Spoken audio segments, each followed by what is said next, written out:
keep up with your style. I can't keep up with your style.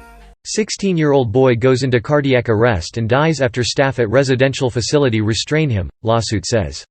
A 16-year-old Michigan boy went into cardiac arrest and died after several staff members of the residential treatment facility he stayed at restrained him, according to a lawsuit filed Monday. Cornelius Frederick was staying at Lakeside Academy, a residential treatment facility in Kalamazoo, Michigan, intended for young adults ages 12 to 18 placed through the foster care system or by their parents to receive behavioral health services. On April 29, Frederick allegedly threw part of a sandwich at another resident and Lakeside staff used an improper restraint on him, which resulted in him going into cardiac arrest, according to the lawsuit. 2 days later on May 1, Frederick died, the lawsuit states. Tenia Gaucher, who is representing Frederick's estate, is requesting $100 million in damages, attorney Jonathan Marco told CNN.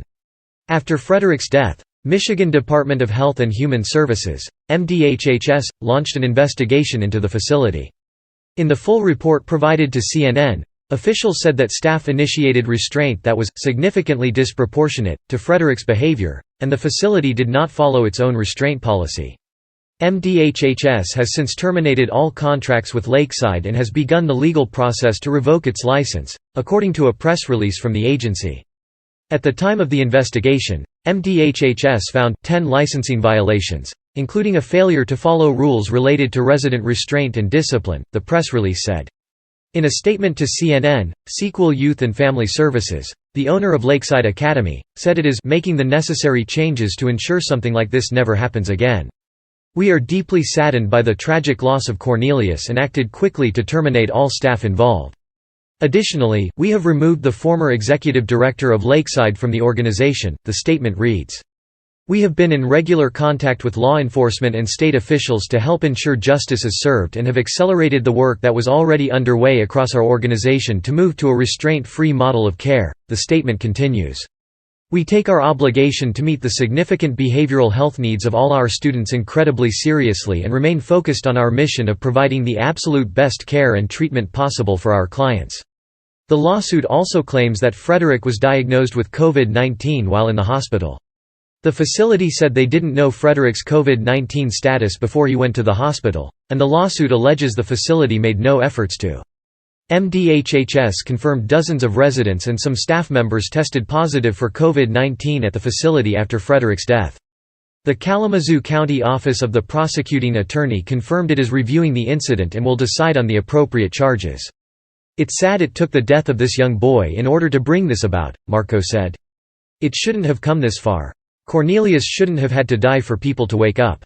When asked for comment about Marco's claims, the company referred CNN to its original statement, which did not address those accusations. Video from facility shows 16-year-old restrained. According to the report from MDHHS, the incident started when Frederick threw part of his sandwich at a nearby resident. In addition to eyewitness accounts, investigators used 2 videos from Lakeside showing different angles of the incident. CNN hasn't independently reviewed this video. Video shows that after a brief discussion between a staff member and Frederick started throwing food again, the report says. The staff member then pushed him with both hands, causing him to fall to the ground. The report continues to say that several staff members then moved to restrain Frederick, and some are viewed laying across his upper chest and abdomen. At most times, the report says, 6 to 7 male staff were on him. Investigators also noted that 3 of the staff members were very large in stature, the report says.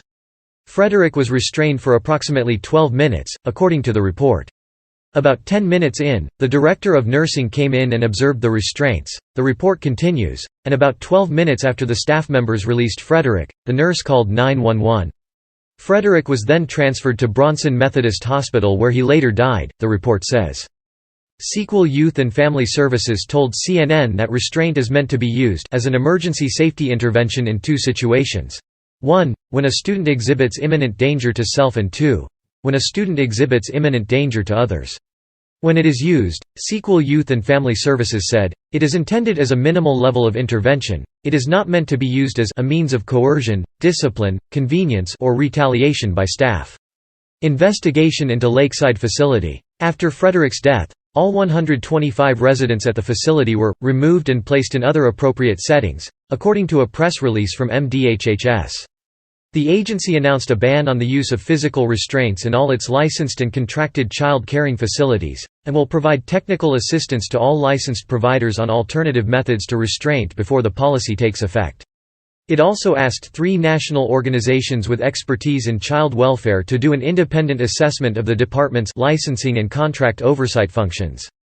MDHHS continues to mourn the loss of this young man's life, which came needlessly to an end at the hands of those meant to care for him, said Ju Yoon Chong, executive director of the MDHHS Children's Services Agency. We are committed to protecting children and will not accept the completely unnecessary death of a youth who is deprived of the opportunity to grow up, complete his education, begin a career, and start a family. Not only is it critical that we hold the agency accountable, we must also improve our policies and practices so that a tragedy like this never happens again. Lakeside may appeal the recommendation to revoke its license, MDHHS said. Michigan Governor Gretchen Whitmer also commented on the case, saying her office was taking steps to prevent this from happening again. "Protecting our most vulnerable is a top priority of my administration," Whitmer said, "and the senseless death of a youth at Lakeside for Children in Kalamazoo is intolerable and heartbreaking."